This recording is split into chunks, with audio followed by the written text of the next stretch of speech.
Well, hello everybody. Welcome back. Tonight we're having a little bit of fun. Night before Turkey Day. So, here we are, doing our thing. So, Thunder Chicken! Alright, enough of the shenanigans. I rode with this. She sewed me some tabs in here. I use little mini bungees, and I bungee it on. I've rode my motorcycle with this on. Now it gets a little difficult because it's wanting to rise up on me, but I'd bungee it down pretty good and use some X straps. And yeah, it's kind of cool. Oh, I get the funkiest looks. But that's what happens when you're a goofball. And there's nothing wrong with being silly or goofy. But well, tonight we do what I said I was going to do. Give you a little insight. You know, maybe talk a little bit about myself, introduce myself, get to the point of where, you know, oh, okay, now I get why he thinks the way he does, why he talks the way he does, why he holds the opinions that he holds. So, while we're doing that, let's bar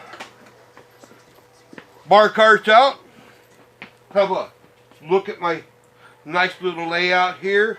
Got some cool stuff. Got my drinking horn.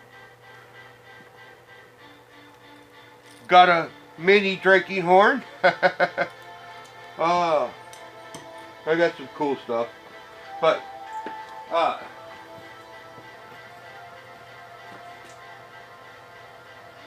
I thought I got my stuff ready before I sat down, but I didn't. I've been out working in the garage, doing what I was doing last time. So I can get 100% ready to do the video. So if you'll just bear with me, I'll be right with you.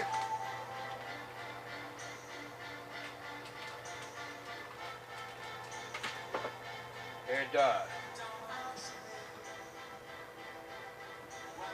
we'll be here you go. Here we go, here we go, here we go, here we go, here we go, here we go, here we go. Oh, what should we drink tonight? You know what? Tonight seems like a good night for billet. Or bullet, yeah, bullet whiskey. Billet. Act like I'm hauling ingots or something. Yeah. But, hope everybody's doing well. Night before Turkey Day, so everybody's going to be full tomorrow. Going to be full of turkeys. Which means y'all are full of shit anyways.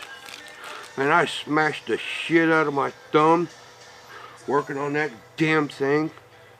I smashed the shit out of it. It hurt. Owie. I got an owie. I want to be a lady boy. I want to cry about it. Owie. Ow. Why? Oh dear Lord, why? But I was hoping to have my shit together more than I got it now, but it got cold outside too, so I was done doing what I had to do. Fucking wind's going a million miles a goddamn hour. It's like, fuck, man, seriously? Come on, dude. But, you know, again, got them fine-ass cigars. Tonight I got my Jim Beam glass and my big cube. We'll have some I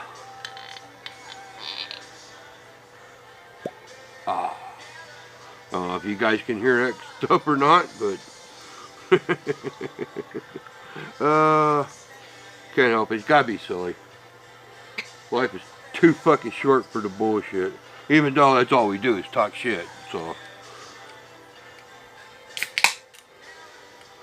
And I have to drink sugar-free sodas because at 54 I have diabetes. Not because of a big old fat turd, but because of genetics. My daughter, she was 3 when she contracted juvenile diabetes, so yeah, it's a genetic thing. It is what it is. Mine just happened to kick in at 54. What the fuck do you do? But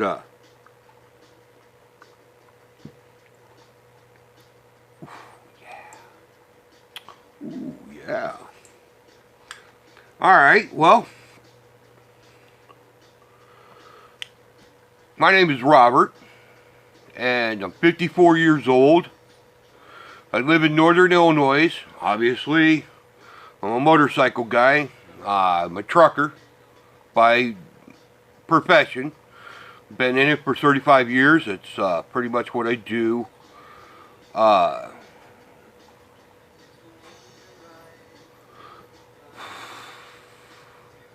was born in northern Indiana in 1965. Before the age of 1, we moved to California, where we stayed until I was 9. My father was a Marine. Joined the Marine Corps in 63. Was 3.5 tours in Vietnam, 64, 65, 66. And 67 he was wounded his last time. He was wounded a few times, but his last time he was a door gunner on a medevac and cut around and hit him in the bridge of the nose. An AK hit him, caught him in the bridge of the nose and come out and took out his right eye. So he was blind in his right eye. He went to Vietnam as a radio operator. I got a bunch of paperwork and stuff upstairs. He was wrote up in Stars and Stripes as one of the first for 4-man fire team, Jungle Warfare, which is interesting when you look at it because the date on it, and you go talk to people and they're like, okay. My dad was also a drill instructor in 66. After he came back in 65 on leave, he went and was a drill instructor.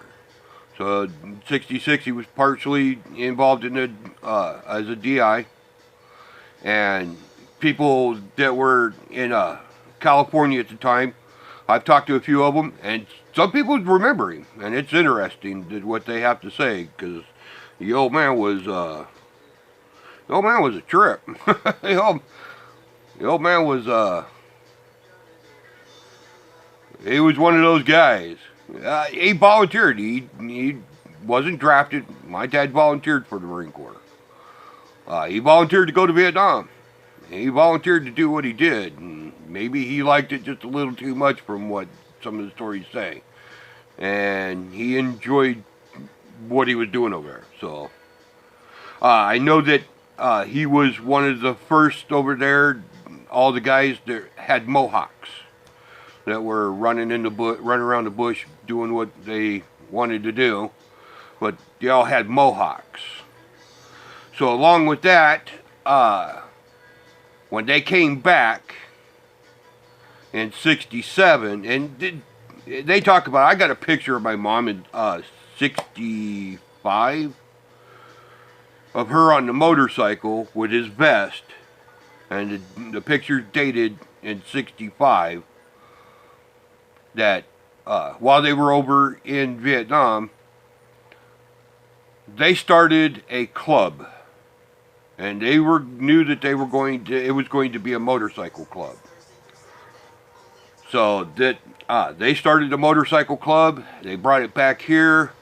They took their designs and their patterns, and you can see they got photos of them in Vietnam with their logos already drawn on flags.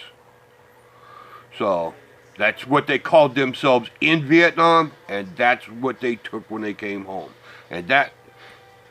So I grew up in a motorcycle club. Not only do I have legacy but there's royalty. My dad and all of them were the ones who started that motorcycle club. So, and that motorcycle club is still in existence to this day. So, I'm not going to say who they are. I'm not going to get involved in all that. So, you know, it is what it is. Those that know me, they want to comment down below and say, yeah, we've seen the evidence. Yeah, it is what it is. They can. If you guys want to argue over it, that's your thing. Go for it. So, as a child, that's what I grew up in. My dad was a war fighter. My mom she wasn't a hippie. She was a flower child. And all those know about the 60s. Apparently, and everybody knows that they're boomers. My parents were boomers. But they weren't like what everybody considers the boomers of today. If my dad was still alive today, he probably wouldn't be alive today. And possibly imprisoned. I think he had the mentality and he believed he was built for the fight. So, now I am taller than my dad. I'm 6 foot. My dad was 5'10". So, I am taller than him. My mom, probably 5'6". My mom wasn't incredibly short, but she wasn't really tall either. Neither is my sister. My sister's tall. My wife is short at 5'3". But I know my sister's probably 5'4", 5'5", maybe. I'd have to ask her. I don't even remember exactly how tall she is. It's not that we're estranged, but she's married and been married for a long time. Got her own kids, doing her own thing. She was a Navy nurse, so she married a Marine. But so I grew up in the motorcycle. That's my thing with motorcycles. That's how it all started. It's something I've been riding motorcycles since I was a little kid. As long as I could start that fucking engine, I could ride a motorcycle. Or ride 2 wheels anyways. Go-karts, all that shit. Growing up out in California in the early 70s, because I was born in 65, so by 1970 I was 5 years old. So, you know, and you go all the way up until 9. You know, we were doing what motorcycle people do. I know there was a lot of drugs and alcohol with my parents. You know, my mom being a flower child and my dad being a hardcore biker and a, you know, combat vet. That yeah, was what it was. I remember a lot. My dad was good. You know, my dad wasn't abusive, like overly abusive. So I don't have any stories of abuse. I know a lot of guys talk about stuff like that. I can't relate to that. My dad didn't abuse me, or my sister. My mom didn't abuse me, or my sister. So we didn't grow in abusive families. You know, I got my ass beat when I deserved it, and understand the word deserved it. So there's a distinction about getting the shit beat out of you. You know, especially when you want to be a hellacious kid and an asshole. You know, you're gonna get what you get. So I don't have any stories of abuse. I was not abused. Wasn't, you know, tortured, or, you know, I guess if you want to say I was forced as child labor to clean the house and chores and shit, and yeah, I was fucking abused, man. Who the fuck wants to do that shit? But no, so I have no stories of that. If that's kind of shit people are looking for, fuck if I know, man. So, you know, I got a lot of remembering and stories of being in the desert with the motorcycle club. A lot of camping. I know we moved around a couple times. Boulder, Colorado. Up into Utah, Idaho, Montana as a kid. I remember going to rodeos. You know, fishing with my dad. My dad wasn't a hunter, but he did a lot, you know, motorcycles and, those people, that's what they were doing. They were getting out of where they were and going out to the desert, going up into the mountains. So I remember going around doing stuff like that, and I have a lot of fond memories of that. I remember moving to Arizona. Moved to Arizona about 9 or 10, something like that. And we moved to Phoenix. I remember living there. I remember all this stuff. Yeah, as a kid, doing all the kid stuff. You know. But before that, I guess I stayed in California a little bit. Like Rosemead, Whittier, La Puente, Baldwin Park. That's where all my family, even my grandparents were out there. Both of them. So, both of my grandparents were in the military. Both of them in the Army. One grandfather was in Europe fighting the Germans, and the other one was in the Pacific fighting the Japanese. So one of these days I'll pull up my grandfather that has my last name. My dad's dad.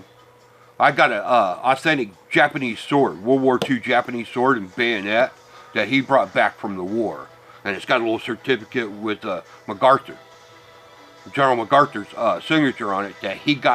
That was his kill. Was a Japanese lieutenant, and he got the sword and the bayonet, and he had the rifle, but they wouldn't let him keep the rifle. But he had to fight, and General MacArthur wrote a letter stating that he got to keep his war trophy. So I have it. It's up with my collectibles.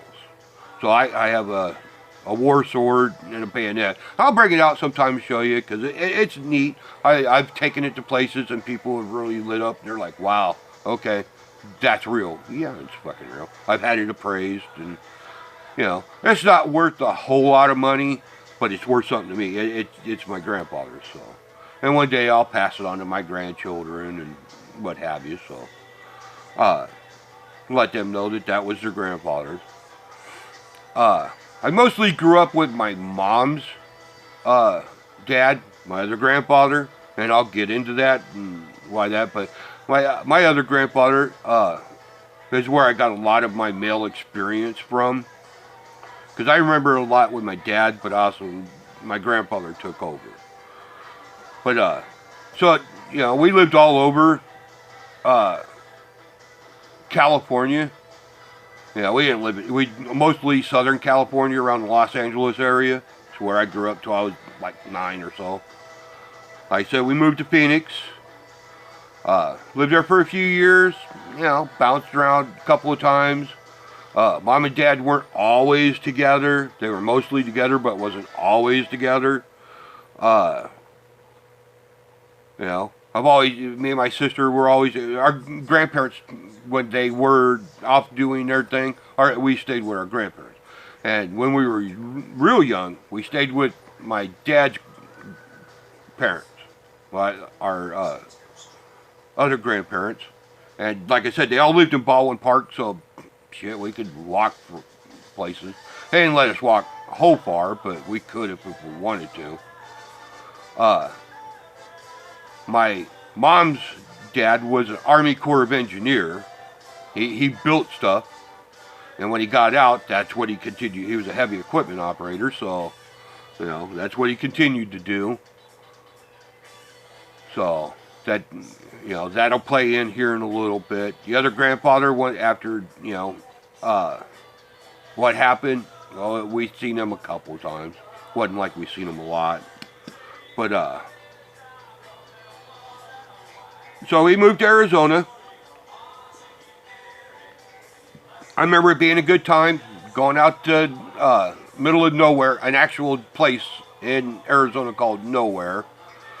I can't remember the lake that it was on, but I remember there being a big lake out there in a town called Nowhere. So, Arizona was cool. I remember Mom and Dad being together for the longest time. So I have fond memories of that. So to advance forward, in March of 1976, we had an incident in the family. Now, I will say this, that I was 11, my sister is 2 years younger than me. I was born in 65, she was born in 67. So I was 11 years old. And March of 1976, one night, my parents were arguing. And I got out of bed, like normal, like any, middle 70s at that time. You know, you get out of bed, you go in there, they'd see you, they'd stop fighting. Well, this particular time, they didn't stop fighting, and I witnessed my father shoot my mother in the face. Now, when he shot her, it went in here, and it came out over here. And it pretty much took the roof of her mouth out. Now, obviously, it's a .45 Colt revolver, and obviously it's a gunshot, so I remember him telling her, said, oh, I just killed you, I just killed you. I remember my mother saying, no, you didn't kill me, I'm still here, trying to talk with her face just getting shot in, like, apartment building living room distances.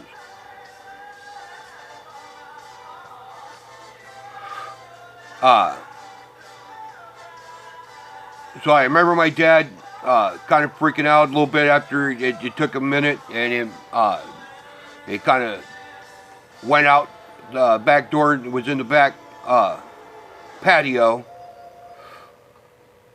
And I remember trying to help my mom. My mom saying, give me towels, give me towels. So, did whatever, trying to keep my sister in her room, telling her, stay there, stay there. And wasn't within a couple of minutes, it wasn't long at all. It all seemed like it happened in the snap of a finger. But it wasn't, obviously. Now, I'm 11 years old, man. Everything seems to be moving quite quickly. I remember the ambulance getting there, and I remember opening the door, because my mom was trying to tell me, open the door, they're here, they're here. They're outside, I was like, she's in here, help. And they wouldn't come in, and the cops showed up, and they came in. When they did, they confronted him, and they killed him. So, and, the man was built for combat. He wasn't, apparently, you want to go toe-to-toe with guns. He took it. And, they killed him. So I witnessed that. And I remember them freaking out over that because they came in. Nobody ushered me out. In 1976, that wasn't a procedure. They didn't usher me out. As they went to confront him, I was right behind them. And when it was all said and done, they turned around and I was standing there. And I remember them freaking out over that. I still remember the officer's name to this day. I'm not going to say it. I remember it quite vividly. So, that has a little bit of care. That's part of little things that why I am the way I am. Say the things that I say. Do what I do. I have an inside baseball knowledge of motorcycle clubs and first-hand knowledge of seeing things you probably shouldn't have. I probably should have never seen. But it is what it is. My mom survived. Now, let me say this: my mom didn't die. My mom, man, she was a tough gal, man. my mom was rough.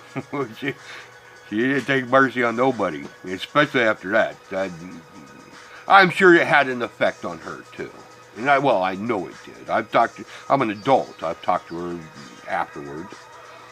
But so my mom survived. They took her to the McConnell Air Force Base out there in Arizona, and the doctors there, obviously being military doctors, they took care of her. That, unless you knew what you was looking for, you'd have never noticed it, man.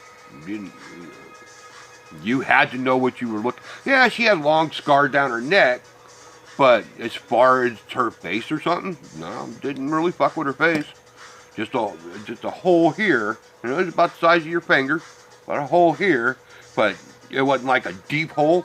It was just like a surface hole that you could see if you knew what you was looking for. The noticeable one was down her neck, but even then, they did a really good job. You couldn't hardly tell. So my mom lived. My grandmother from Indiana, which is my mom's mom, come out and got us, and the funeral. I remember the funeral. I remember the Marine Corps Honor Guard. I remember the motorcycle guys. All the clubs showed up, and I remember it being on the news. I remember seeing it on the news later that night. And from a helicopter, it stretched a long fucking ways. At the time, that was a fairly good-sized club back in the 60s and 70s. They were gathering their reputation.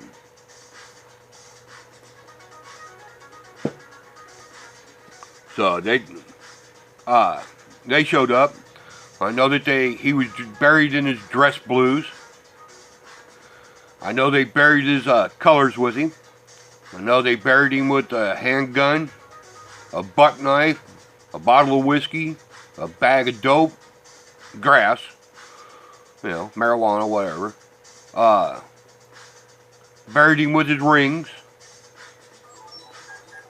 And from his casket all the way up to the top of the surface of the dirt, because they filled it in. that was something to see. Nobody filled his grave in. They filled his grave in. And as they were taking turns filling his grave in, they filled it full of whiskey bottles, and empty whiskey bottles, and empty beer cans. And that was their party. So, yes, I've seen a biker funeral. I know what a biker funeral consists of. At least what a biker funeral was in the mid-70s. So, that was something to see. I remember that quite clearly. So, after that was done, and Grandma got there, and they sold pretty much everything that they couldn't take with us. And Mom got out of the hospital. We went to Indiana. So I grew up in southwestern Indiana, down on the boot tip. And I went back to California when I was 14. So from the age, from 11 to 14, and it was after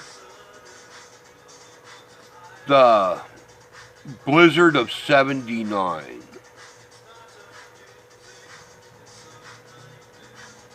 Yeah, because we got with the blizzard of 79 when they got the roads open, and the floods that spring, when all that ended, we went to California.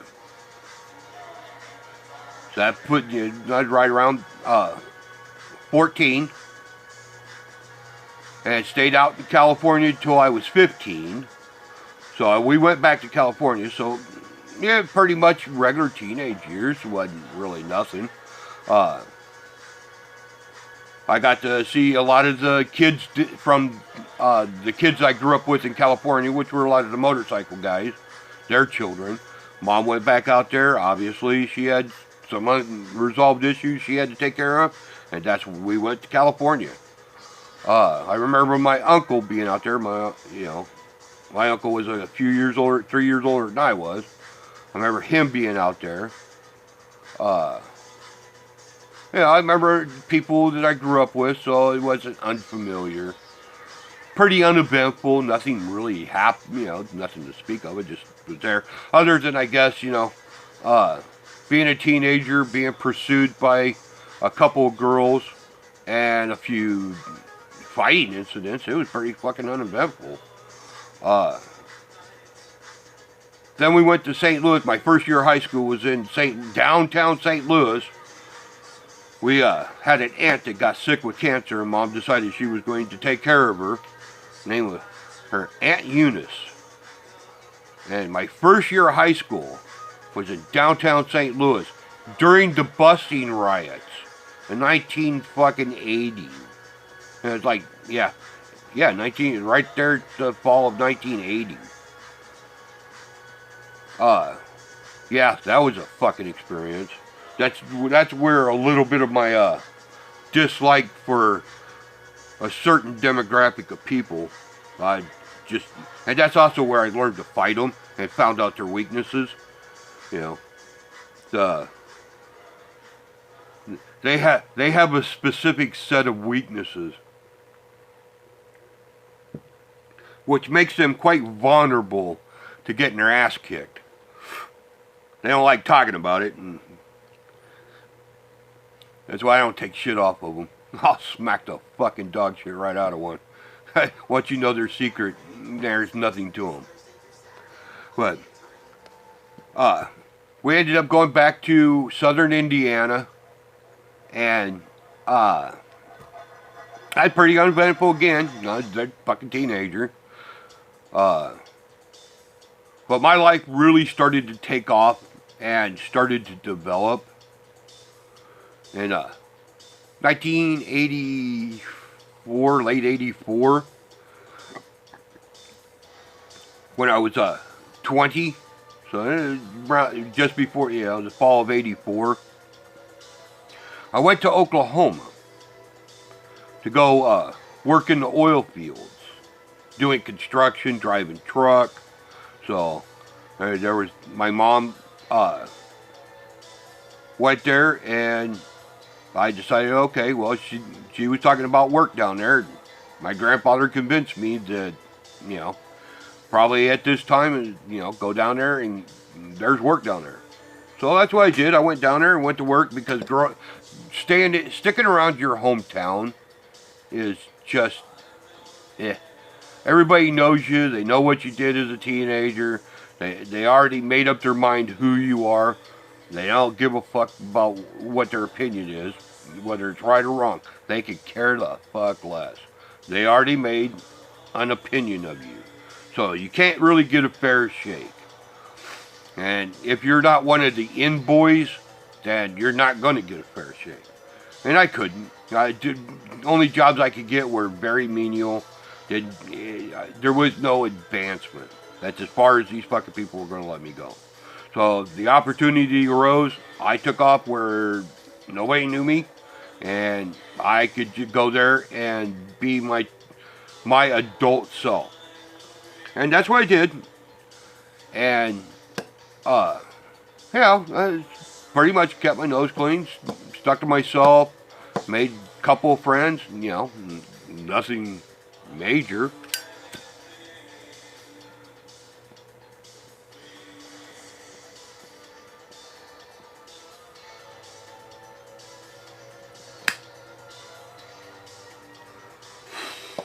So, like nothing really eventful went on. Just kept working. I did really well for myself. I was doing good for myself. Especially where, the local boys weren't getting a chance. And I sympathized with that because I was in the same position they were. You can't stick around your home fucking town and get a fair shake, especially as a teenager. Especially if you were doing fuck shit. Hanging out with the local motorcycle club guys, learning how to work on bikes when you're fucking 12, 13 years old. I grew up on a farm. My grandfather grew up in the country. We didn't grow up in town. We grew up in the fucking country in Indiana.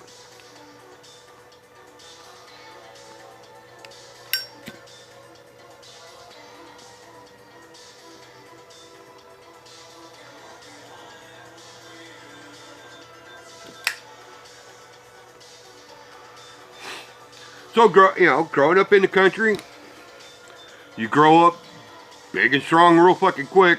I did a lot of farm work, so it'll put the fucking meat on your bones quickly.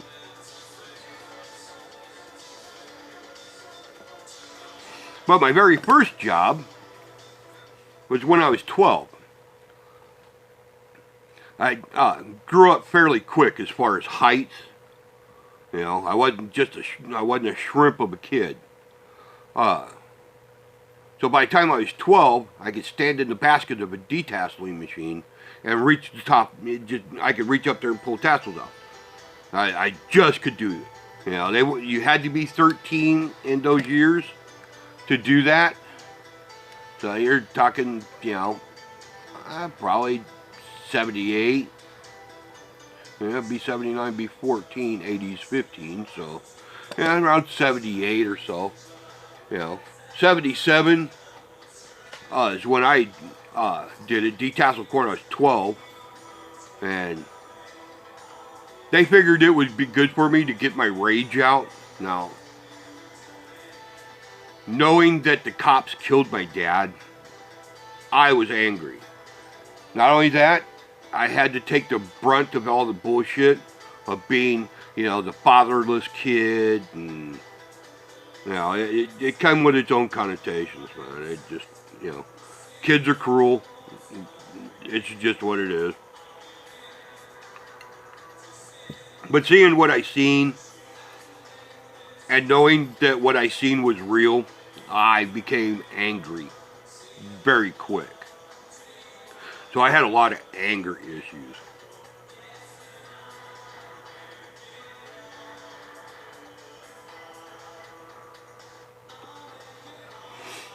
So with that, you know, I wasn't the best of kids. I wasn't the worst, you know.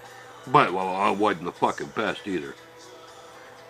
But my mother tried to keep me in the country as much as possible because she could see that I romanticized the whole motorcycle life, and I was searching for something she already had firsthand knowledge of. Me, I was romancing what I had a thought of. So, for her, she was trying to shield me.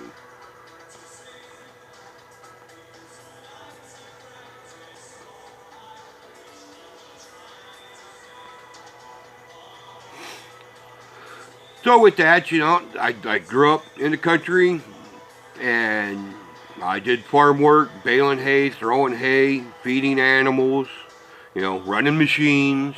So at an early age, I got first-hand knowledge of running machines. But when I was 12, I got to detassel corn.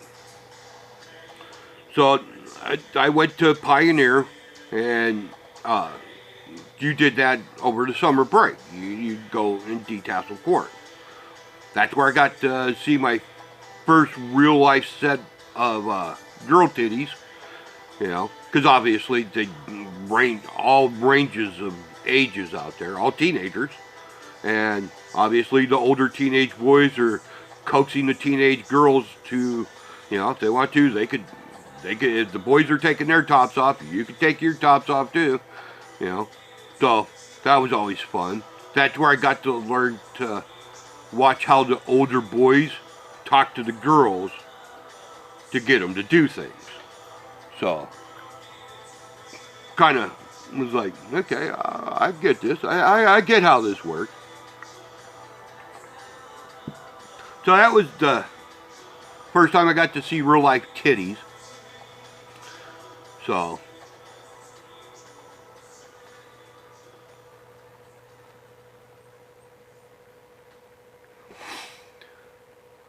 but yeah, I detasseled corn that year, and I remember writing on a piece of paper. I always wrote down my hours, how much money I was making.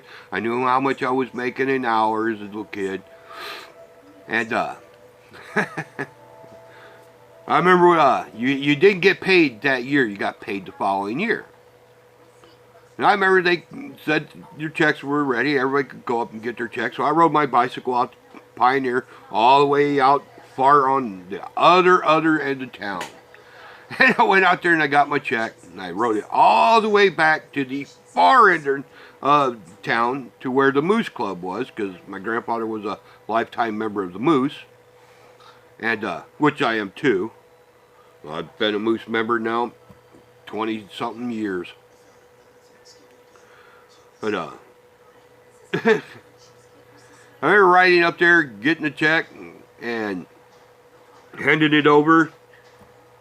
My grandfather opened it and slid it over, said, "All right, boy, sign it."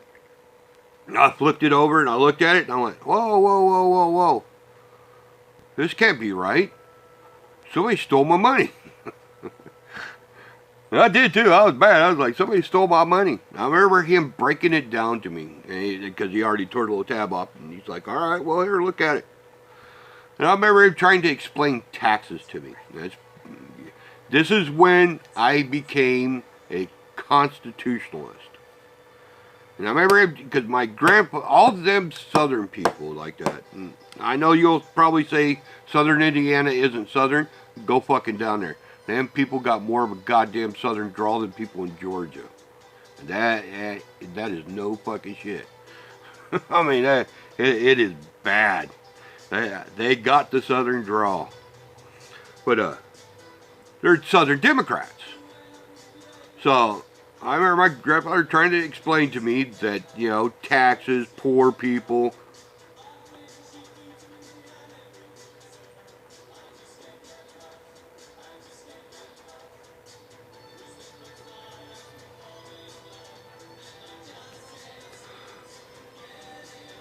And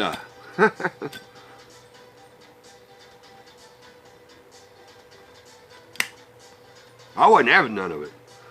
I didn't give a fuck about poor people. I knew I had my eye on a brand new fucking, well, it wasn't brand, it was new to me bicycle. It was in the fucking bicycle shop. There's a Mongoose fucking BMX bicycle. And I wanted it. It was red, white, and blue. It was a bicentennial bicycle. And I wanted it. And I knew I had the money for it when the motherfucker stole my money. Even at a tender age, I understood taxation is theft. Give a fuck about poor people. Don't give a fuck about other. That's my money. Why are you stealing my money? I'm 13, you motherfucker. Who the fuck is stealing his 13-year-old's fucking paycheck? Fucking thieving motherfuckers.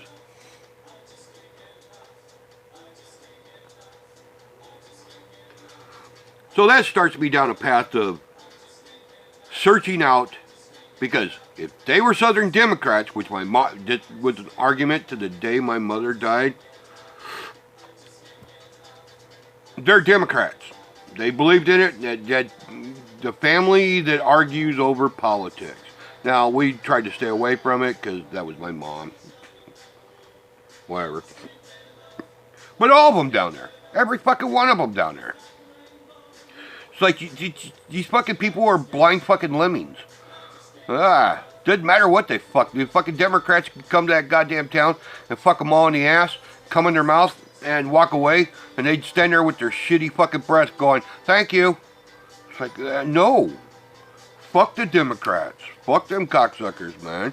Y'all thieving sons of bitches. Steal my fucking money. I was 13 and I knew better. I was not happy. So next year I worked again detasseling corn, and that's how I got my bicycle, but motherfuckers. But so that was my first experience working and making money, and that's how I come up to the fact of I'll never be a fucking Democrat. Never. Fuck the poor. Fuck the downtrodden. Fuck them motherfuckers. If I got a fucking job, if I could get a fucking job, you could get a fucking job. Get a job, motherfucker. Don't take my fucking money. Go get your own fucking money. Now, as an adult, I'm even fucking harder than I was as a fucking kid. But, okay, so that formed that opinion. Motherfuckers stealing your fucking money when you're a little kid, man. But, like I said, you know, after my dad died, my grandfather was an influence on me. He, make no mistake, he might have been a fucking Southern Democrat, but he was also a man. I got a picture of him as like 12 or 13, the same age I was when we had that conversation about taxes. And as a 12-year-old, you're arguing back taxes with a full-grown man.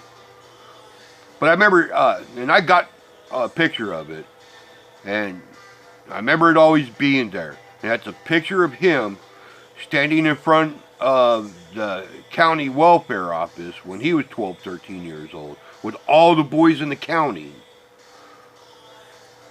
during the Depression, like right in the heart of the Depression. So my grandfather was a teenager during the Depression. Not only that, going to World War II, doing what he did there, coming back, making a life for himself. I remember my grandfather always doing well for himself. Both my grandfathers did well for himself. I could get into my other grandfather. He had an influence on me. That's why the career path that I took. So, my grandfather from Southern Indiana had a big influence and impact on me because he was the man. I grew up in the country. He was the man in charge. And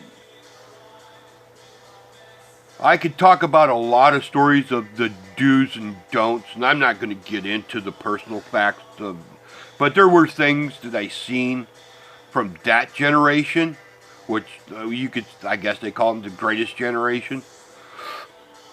But I know for the alcoholism, the fighting. Now, my grandfather was a tough dude, and he didn't take shit off of nobody.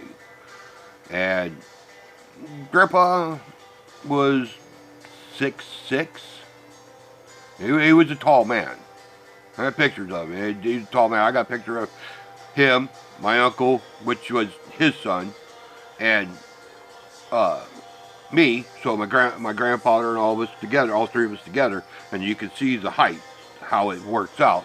Me at 6, I think Dave was 6'3". And Grandpa was 6'6".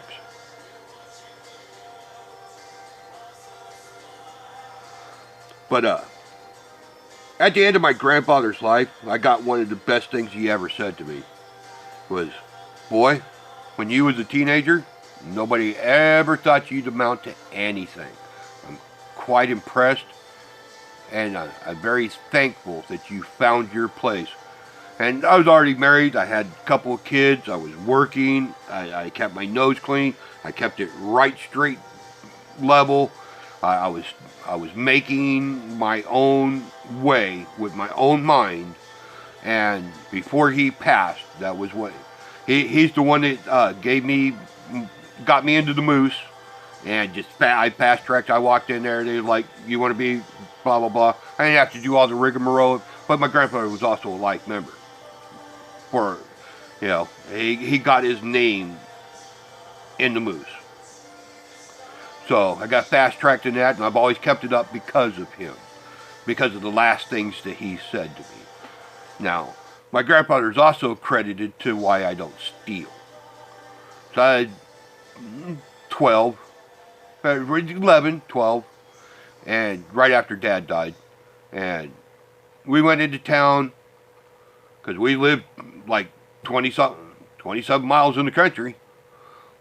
So we didn't come to town a lot, so when they did, they come to town to get stuff. Unless he was at the Moose, because he'd get off work and go to the Moose or whatever. And that's where we went to after school. We spent after school. We weren't in sports or doing after school activities or any of that stuff.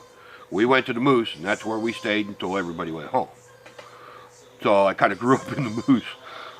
With all the other kids. Now, there's a bunch of us. So all of us Moose kids, we know who we are. I remember going to the store, and I stole some candy. It's a life lesson that still sticks to me to this day. I tried to instill it into my own children. I tried to tell them to make sure that they heard this story so that they understood. That's probably one of the best lessons I ever learned. And I went in, I stole some candy. I got what they wanted that was on, that I was told to get, but I stole some candy. And I remember we get about halfway out the country, and I'm in the back trying to sneakily open this candy, and I remember him going, "What you got, boy?" Nothing. And I remember him pulling over, turn around looking at me, goes, "What you got?" And, you know, like kids, candy. Where'd you get the candy? The store. It's like, okay. So, you know, because when I handed the change to him, he put it in his top pocket. He pulled out the receipt, he pulled out the change. And he's like, "You got a receipt for that candy?" "Well, no." You got your own money?" "Yeah." "Well, then where's the receipt for the candy?" "Oh, you know, like any kid, I'm trying to lie, get out of it, and he wasn't having none of it." He turned around. Right there, he just turned around in the middle of the road and went back up there. He got me out, and we walked in there. Because he took the candy away from me. And he went and talked to, obviously, that small town, they all know each other. So, you know, they're talking. I'm just standing there with my head down. And my grandfather paid for the candy, put it in his pocket. We went out and got back in the cart. Now, he didn't say anything to me. Not a word. Not a single solitary word. Didn't grumble. Didn't do any of that. He didn't hurt me. He didn't grab me. Didn't drag me. He didn't say a fucking word to me. Not a grunt or a syllable.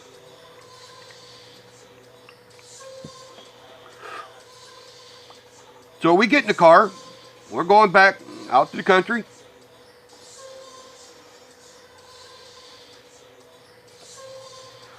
And, you know, so he eats the candy.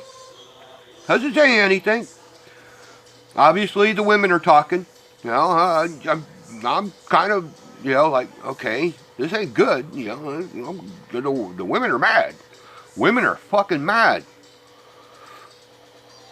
You know, my grandfather, he doesn't say a fucking word. Nothing. The whole fucking time. And it goes on for a few days, and finally, you know, we're kind of forced to have talk to each other. And I remember him just as calmly and collectively as he could, looking me right in the face. "I'm disgusted by you. There's nothing in this world I hate more than a liar, a cheat, and a thief.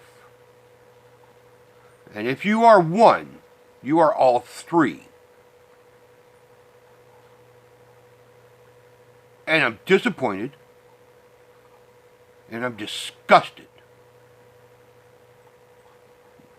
Go away from me." That lasted about a fucking year.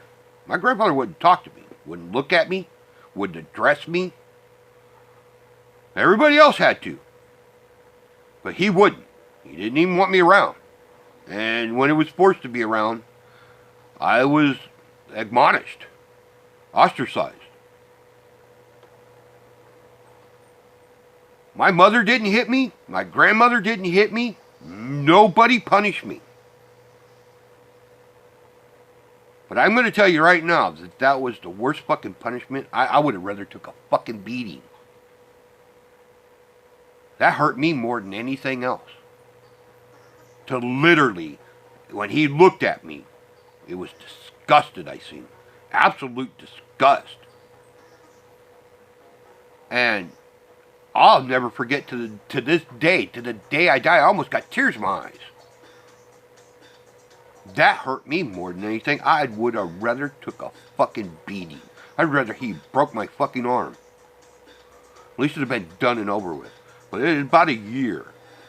And finally I did something that he considered was the right thing. I did everything I could possibly do. Always doing the fucking right thing. I didn't lie. I didn't steal. I didn't cheat. And finally he said he seen me do something that he didn't expect to see me do. And that was to help another. It was about a year. It took right at a year. After that,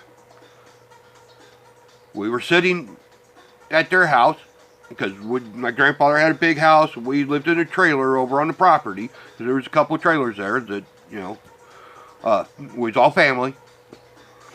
And, yeah, just out of the blue, he started talking to me. And from that point forward, I listened to what he had to say. And that was a very pivotal turning point in my life.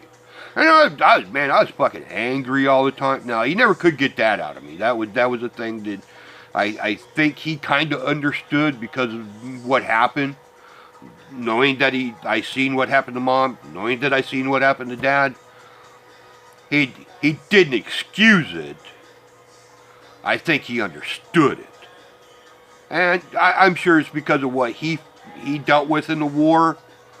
I don't know. We didn't discuss it. That was never a topic of discussion right up into even adulthood. We just didn't talk about it. We had a tight-knit family to a point. My mother took care of my grandmother when she got cancer. My grandfather wouldn't let my grandmother die in the hospital. So he brought her home, and she stayed there for almost 10, 12 months. And then she finally died. But my mom come out there, took care of her the whole time. My mom worked and then went out there. But that didn't happen to adulthood, and I didn't live there anymore. I was already married and doing my own life. But that's the kind of family I grew up in. So, but my grandfather was a big sphere of influence on me, especially after that. I didn't want to do that kind of stuff. But I did take up another trait, and that was fighting. I could not stop from fighting. I wanted to fight everyone, everywhere, all the time. I was anger. I had such anger and hatred in me. So it caused some strife, but not a lot. At that, I think they excused it for what it was, just anger. Nobody could say nothing to me to console me over it, and I had hate, literally hate, and I made it well known. And when I was running around in my that's why my mom moved around. That's why we went back to California. As I was starting to mess around with the local motorcycle club and doing things. I was a teenager doing things.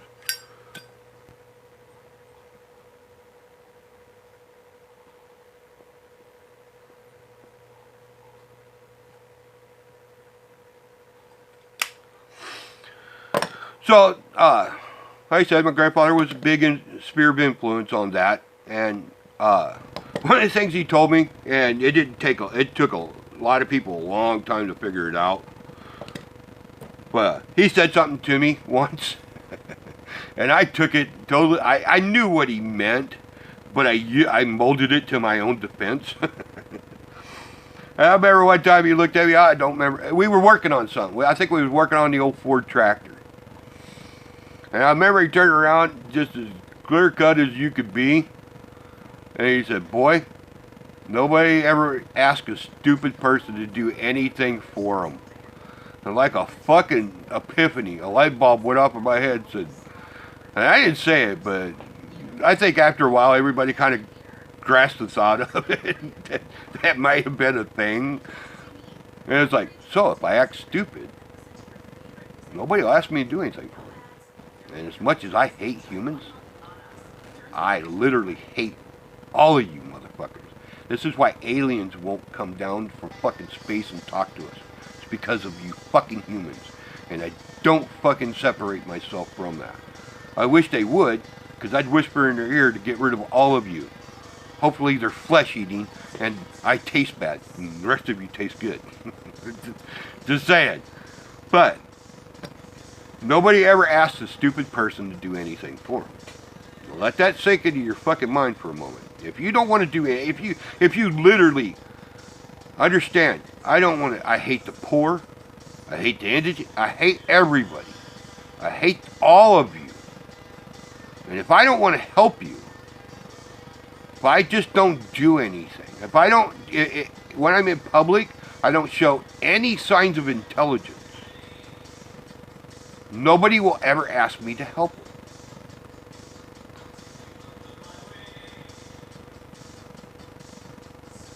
Now, that is a very selfish thing. I will admit to that. That is a fucking selfish thing. But nobody ever asked me to help them. And I didn't want to. So, yeah, he was a sphere of influence. But I think sometimes he probably could wish he would have looked and went, okay, I'd like to have that one back. I'm sure there's some of them, sayings that he used, whether he was when he was a young man, that he heard that, you know, was supposed to be the pep talk. They went, let me mold that. I can use that to my advantage.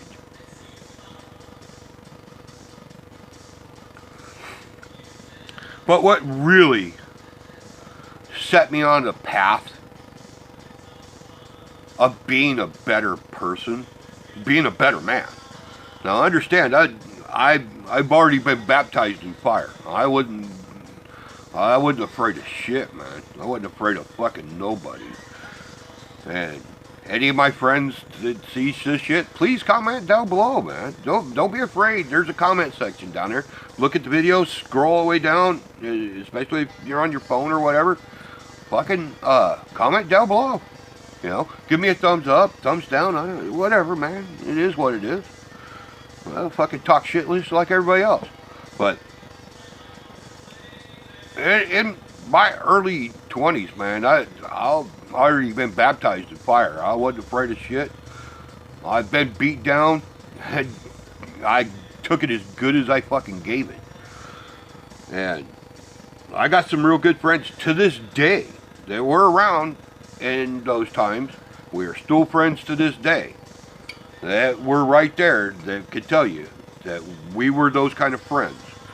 When shit was going sideways, you wanted to have us in your fucking corner. When everybody else ran, we ran too. We didn't run from. It was got to a point it was so fucking bad that the fucking cops would follow us. They were like, yeah, them fucking two are up to something, and it ain't fucking good. Somebody's gonna get hurt.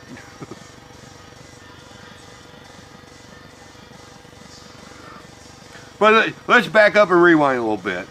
So, I ended up moving from southern Indiana, late teenager, 19, almost 20. And I go to Oklahoma to work because, I wasn't going to give no opportunity. I already done as much damage in that small town as I possibly could. Not all of it I'm proud of. Some of it should be a fucking warning. So, but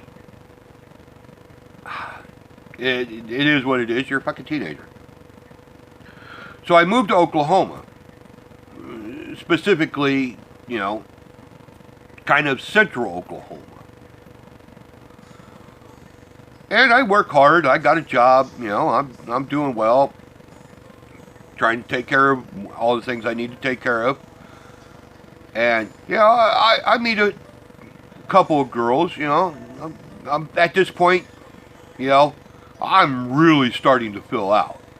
I got pictures of me when I was 13, 14, 15, 16, 17, 18. I played football. I was a AAA all-state wrestler. So whatever trouble I was in, take it for what it was. But I also, football, I got write-ups in the newspaper. AAA, all-state, I got all my ribbons and commendations, I hated school, I didn't find a point of it, probably because I was a farm kid and I was already getting educated. My grandfather was making sure I was reading what I needed to read. People were giving me, they seen things in me that they were blossoming, you know, mechanics, engineering, you know. I liked the Greeks and the Romans, so the philosophy and stoicism, you know. You lived in the country. We didn't have the fucking internet. It's goddamn 70s and early fucking 80s. What we had was books. We had lots and lots of fucking books. And when you weren't really doing much, you know, you were reading. Now, we had motorcycles. As a teenager, I had a Bridgestone 250 that we rode around on. All those would remember that. Had a Hodaka 100, the Green Frog. You know, always building and welding, you know, go-karts and mini bikes. And so, you know, we was playing with farm tractors and shit spreaders, planters, and, you know, like I said, we did a lot of, we had a hog farm down the there's stories like, all of us kids were loaned out as farm help. Let that sink in for a fucking moment.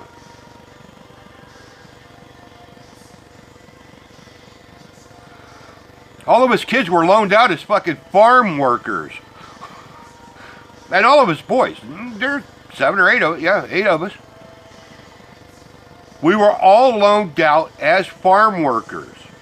So, we'd go to the hog farm and put rubber bands around hog balls and fucking separate them. So, we learned about cattle. We learned about hogs, chickens. Every fucking year, whoever it was would buy the chickens, and you had a big pen, like a corn crib, a wired corn crib, and they'd just chop them in half, put them on the ground, and put a door in them, and that's where they put the little baby chicks. You go out there and feed them and take care of them until they got a year or so old, and then they'd come over with a big rubber paddle machine. And they'd get out all the boiling cauldrons and tubs, and they'd start boiling hot water. And next thing you know, we'd be out there, and they'd take telephone poles, and they'd make a triangle pin, and you'd take chicken and whop, lop its head off with a machete or hatchet or whatever, and let it. And what you'd throw it over the log, and you wouldn't keep it on the outside. You'd throw it to the inside, hold its head, chop its head off, and then the chicken would take off running. You just take the head, throw it over in a pile, and then they'd run around till they fell down. Then they'd grab them, throw them in a big boiling pot, and then put them on this, it was the tractor hooked to this paddle machine. It had these long rubber paddles, and the men would sit there and turn the chickens. They'd take all the feathers off of it, and then they'd throw it into another pot. The women would reach in, pluck them out, you know, take their tongs, whatever, pluck the chicken out, and then finish picking the rest of the feathers off. They'd hand it over to the other women. They'd dip it in hot water, you know, not boiling. The only boiling kettle was the one that they dumped it in before they put on the paddle. All the rest of it was just hot water. They'd just dump hot water in. And then the last set was women would be sitting there with little tools, and they'd pull the pin feathers out. Not just but the inserts of the feathers, because when you pull a bird's feather out, it leaves like a hollow tube in it. So they'd reach in there and pull that hollow tube out. And every year, like fucking clockwork, didn't matter, one farm, it's like, it was a community. It was a community of farms. And everybody in that particular district, you know, the township, but that's just what we did. And everybody was, all those kids were loaned out for that shit, so that's what I did as a farm kid.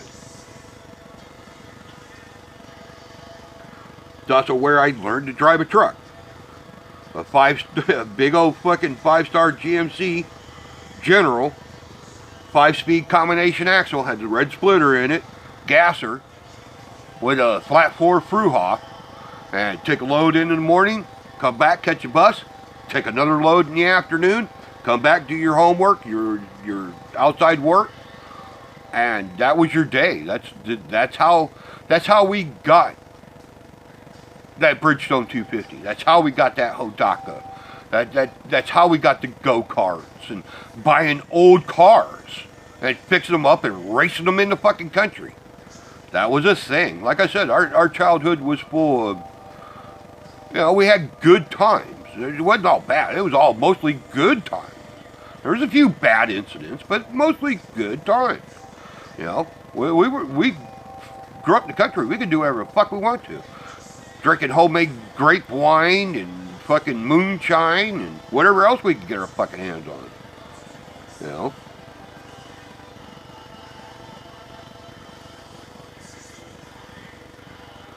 But I know I'm bouncing back and forth between that and going to Oklahoma, but I ended up going to Oklahoma, and I was already used to working.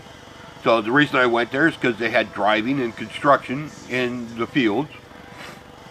And then 85, they started capping off the wells. They finished in 86, but they started in 85. They started, capping off all the oil wells. You can go look it up if you want to. I still believe there's stories out there of it. But yeah, the oil industry in the mid-80s started, fucking oil production. They were capping wells. They were literally capping wells, shutting them down. And so that job kind of petered out. But I had a good run for a year or so. And I had a good fucking run. I was making some really good money. I helped my mom. I gave her a bunch of money. I was single. What the fuck was I going to do with all that money? Help my family. That's what you do, I guess. But, I had a few girls in between, or a couple girls in between. And, I seen this girl sitting on a stoop of a building in the dark. And still, it's funny when we talk about it. It's like I seen her fucking plain as day. Like there was a spotlight. She's like, well, there wasn't no light. She was sitting in the dark for a reason, so nobody would see her. I'm like, oh, I seen you. She goes, I know. We pulled right the fuck up there. I remember my sister going, I know her. I'm like, go fucking back around. If she knows you, she'll go for a ride with us because she knows you. You believe me, I grew up in a small town. I know how it works. Girls don't fucking go riding around in people's cars if they don't know you. It is what it is. A stranger ain't gonna fucking run right up on a fucking girl and go, hey, you want to go in the country with me? I'm a good guy. I'm sure they're all dumb in the beginning, but once it happens to them once or twice, they ain't so dumb anymore. So, I'm not going to sit there 100% all the time on this deal and talk that all women are dumb and stupid. Even though I'll say all women are dumb and stupid, inside deep down I know they're not. So, if you want to get into semantics, you can go fuck yourself.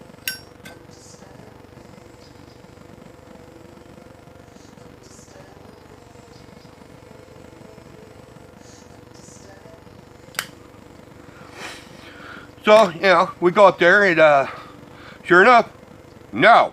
It's like, God damn, man. Okay, well.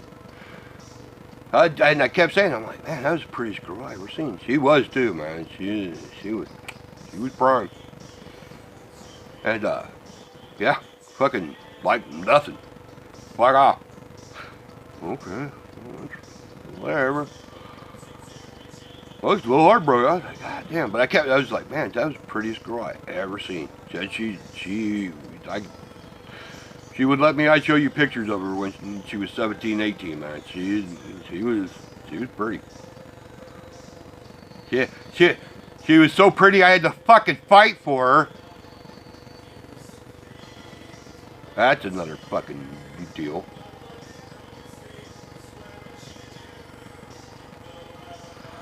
But, so they started capping off the wells, work slowed down a little bit, and I ended up making a friend with the caterer. He used to come out and cater to job sites and that kind of stuff. And, he's like, hey man, I I know it's probably not something you might be interested in, but where I'm working, they need help. I'm like, okay. Well, I had to cook as a kid. We lived in the country. It wasn't going to no fucking restaurants. You know, there was no fast food. Fast food back then wasn't a fucking thing. That was a treat. And he's like, oh, just if you're, I'm like, well, I got to do something. I can't sit around here fucking poor. Well, that ain't gonna happen. Well, come on by. I'll put in a good word for you. So I went up there and met with the guy and the gal that was running it, and it was an actual restaurant. It wasn't fast food. It was a fucking restaurant, like made to order, authentic food from scratch. And I was like, okay, I grew up this way. So I talked to them and they talked to me, and they were like, well, okay, so you don't have a lot of experience at it, but it sounds like kind of know something. I'm like, okay, well, I'll start wherever, wherever it is. So, I just started as a prep guy, washing dishes and prepping. I'd prep, get all the vegetables cut and make dough and, prep meat and stuff like that, put it in all the sauces, let it marinate, and refrigerate, and that kind of stuff. And it wasn't long within, I'd have to remember with her, I was thinking it was like a month. Next thing you know, I was fucking running kitchen. I showed up every day. I always showed up early. I stayed late. Never say. Of course, I was single. I didn't have nothing to fucking do. Money. My grandfather taught me the value of $1. That with money, you can rule the world. That was a motto. You could bitch about being broke all day long, but you know what you never hear? Rich people bitching about being too rich. Okay. That makes sense. As long as you got money, you can do whatever you want. Okay. And he was an example of that.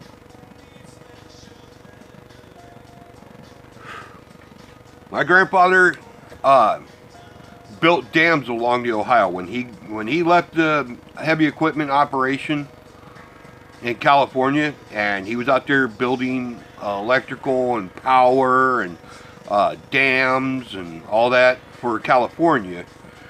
And when he was World War II, on the equipment, he was Army Corps of Engineer.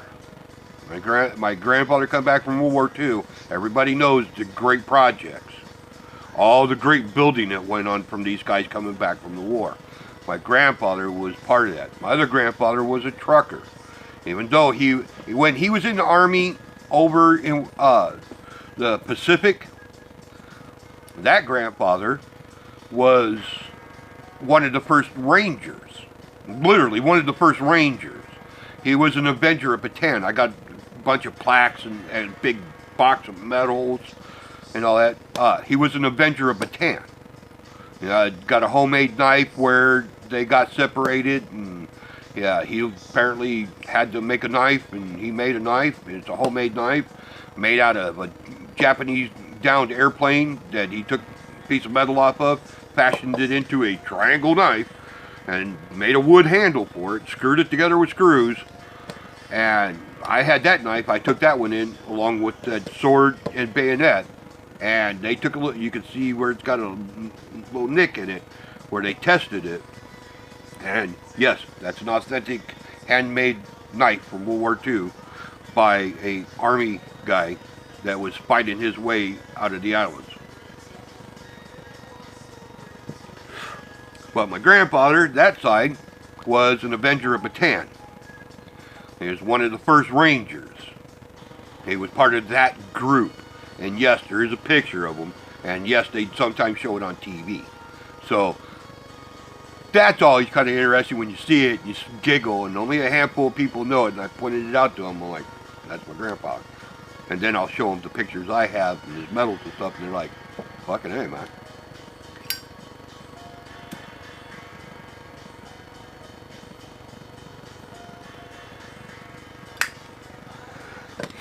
but when we lived in California as a young child, he worked for PIE.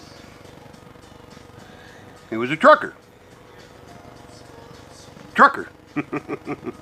So that's where that ties in. You would think that it comes from the other grandfather. That's where I learned to drive.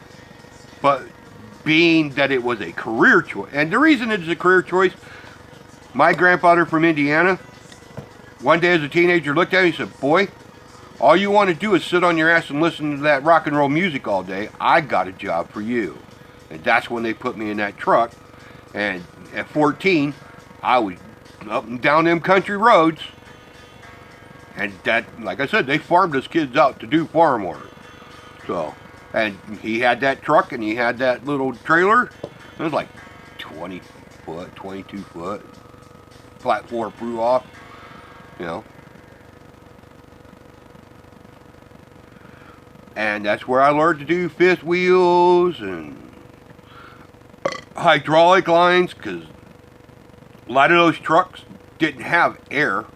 You know, air, it wasn't a big thing to do air. It was around, but that was a luxury back in. This was just a gas burner, and it had hydraulic lines, little quick connect hydraulic lines for brakes. Had hydraulic brakes on it, spring brakes on it. But yeah, but that the grandfather from northern Indiana, because yeah, when they all left California, they all went to Indiana. That always weird. I never figured that out. I was like, one's in southern Indiana. I know why the ones in northern Indiana went there, because that's where they originally were from, you know. But yeah, and obviously, you know, mom going to California and dad going to California, coming back from the war. I think that's why they all went. I think grandpa from southern Indiana, he was already out there. It's weird. I don't. To be honest, I could be talking out my ass. I don't remember all of that, how they all got there. I just know that they were there. But yeah, the one grandfather worked for PIE and retired from there. They all them old dudes had retirements, fucking big time retirements. And that was always a fascinating thing to me. It's like, you know, they worked all and had good retirements, good packages. They retired good. Which was, you know, okay, that's something to learn. So, yeah. I lost train of thought on that one. But yeah, you know, so I was working in this restaurant in Oklahoma. And I get out, you know, go roaming around town. You know, we'd walk around town. I had a friend of mine come from Indiana who was down there with me. And you know, we'd go roaming and fucking crowding, fucking around, doing shit. And, like I said, I had met a couple of girls, and one of them knew this Indian girl. Because where this was in Oklahoma was in the heart of the nation. And I got to be friends because this Indian girl, not everybody's bikers, or not everybody's cowboys, and not everybody's Indians. There's a small little sliver in there that are bikers and motorcycle people. So either you were straight up cowboy or you straight up Indian, and then there's this little cut right down the fucking middle of them that were motorcycle people.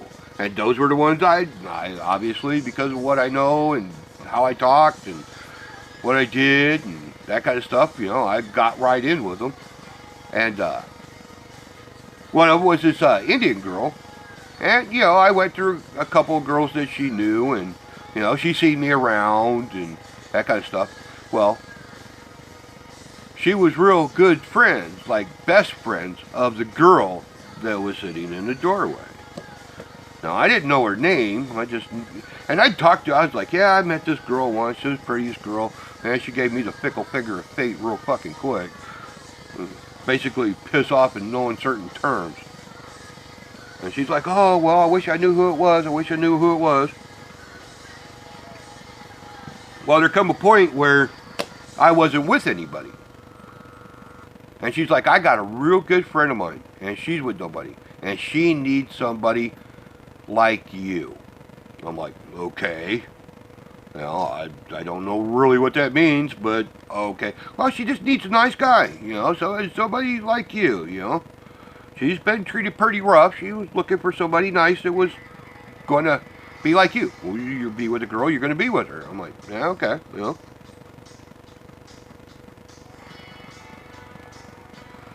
So one day she arranged a meeting, and I get all dressed up, man. I got my best digs on. I got my best pants. I got my best button-down shirt, man, purple with dark purple trim. Man, it fits me well. I thought I looked good in it. All the girls always liked it. So we go out there, here's this girl out there in the country leaning up against the car, man. I get out. I start to walk over. She's like, whoa, whoa, whoa, whoa. Puts her hand out. I'm like, okay, and I'm looking at her. I'm like, that's the girl. And her friend heard me say that. She's like, oh. I'm like, that's the girl. That's that girl. So she stops me. I gotta go stand over by her friend's car, and they're over there fucking talking. And her friend comes back over. She goes, yeah, I don't know if that's gonna work out. She thinks you're gay. I'm like, what? Like, yeah. And I keep telling her that you're not, because I know you've been with these girls. These girls have talked about you. She goes, it's the shirt. And I'm like, what? She goes, yeah, it's the shirt.